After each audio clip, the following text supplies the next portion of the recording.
Welcome back to the channel. Today I'd like to share with you 5 smart tips you can use to make sure that traffic keeps coming to your shop, especially if you're running a small retail shop. So karibu.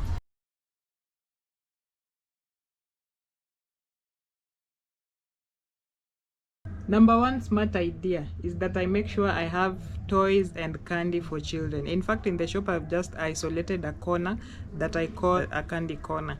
So here I put a lot of sweets and snacks, those types of things that children usually are enticed with. And then I put it very visible just next to the entrance so that anyone who comes in can see. And you know what? The way to a parent's heart is through the child. And once the children note that, that shop never lacks candy or the other types of snacks that they like, they'll keep coming, and they'll also guide the parents to come to your shop. So put that in mind.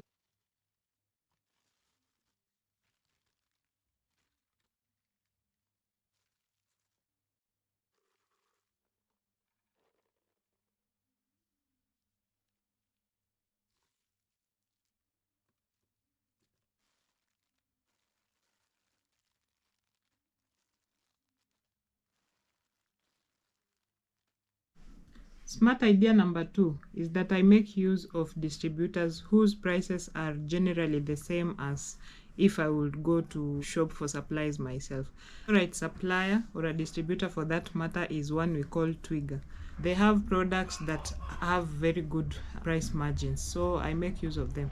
In short, I save time because I do not have to go to get the supplies myself, and number 2, it is convenient, so I keep the shop open all the time and just receive the goods as they come. If you'd like to know more about Twiga, you can go to their website, or you can go to Chrome on your phone and then type in Twiga. Then once you get the options there, you can even go ahead and register and download the app into your phone so that you are able to see exactly what they do. Once you register, you'll be able to access their products, and then you can compare prices with your ordinary supplier so that you see if this is something that will work for you.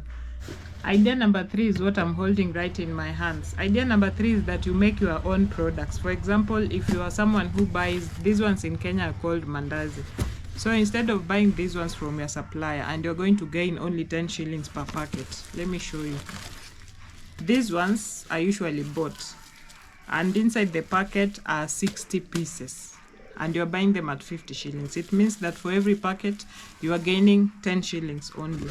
On the contrary, if you decide to make your own, it means that you are going to work with the same packet that you've bought on wholesale. Let me show you an example.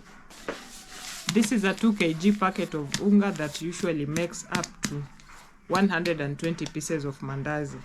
Those ones you'll be selling for 5 shillings each. So that the pieces are not too small, you're going to make between 80 to 100 pieces. Sometimes let's talk of an average of 90. So you make 90 pieces and you're selling each at 5 shillings. That is 450 shillings once you complete all the mandazis. And remember, you are buying this one at wholesale. Wholesale prices for this is around 166 shillings. The most amount of money that we'll spend on cooking oil is about 80 shillings for a packet of mandazi, and most of the time it will get finished in a day. It's much better than buying the mandazi. Of course, it will need a lot of dedication and time, but at the end of the day, once you are getting used to it, then it can be done. So you'll realize that you can make up to 200 shillings profit per packet of 2 kg unga. And if you do work with the 1 kg one, you can get up to 100 shillings profit per packet. And depending on how busy you are, you can run even 2 to 3 packets in a day or more of mandazi, depending on the kind of traffic that comes to your shop. And then the other thing that I also make on my own, if you go to the market, you'll realize that these things are usually sold they come in quantities of about 10 kgs, just like sugar is packaged. This is citric acid. You'll get it packaged in larger quantities, and then you get to buy this kind of a polythene bag. It comes packed in rolls.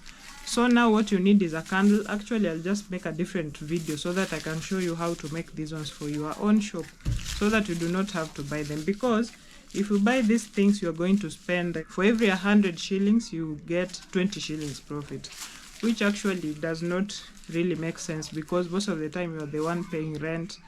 Maybe you've hired someone to run the shop for you. So And if you are running the shop yourself, then that gives you the more reasons why you should do these things yourself. Because in between, especially the times when now I want to talk about patience.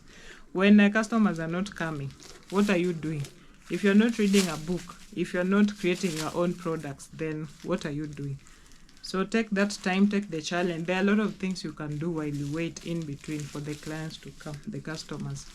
And that will also help you. It will go a long way because you will not add weight. You know, there's a lot of sitting in the shop. And with the internet, you know, you can find yourself sitting for so many hours in a day and losing out on hours. So that is a challenge and idea number 3 that you can do so that you run your shop in a smart way and of course fetch more profit. Number 4 smart idea is that I do stock more than one brand of the same type of product. For example, if I'm selling maize flour, then I make sure that I have one brand and another brand of the same quantity. And most of the time I check on the prices before I buy them so that I make sure there is a notable difference in prices when I'm going to sell them. So let's say this one is 130 and this one is 120, then that is just it.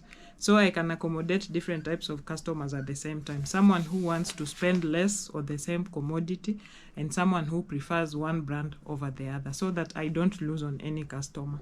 And the last idea is that I make sure the shelves are neat so that products are visible and smart, and that is the impression that anyone gets once they get into the shop. Let me show you an example.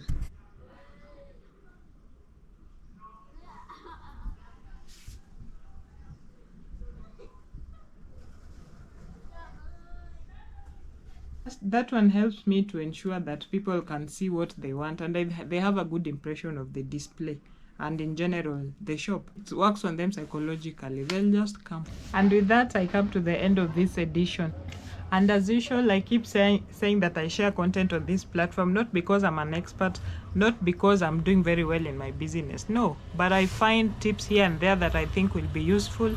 And if you find them of value, please don't hesitate to like the video. Give me a thumbs up so that I can know this kind of content is valuable to you. Thank you so much for watching.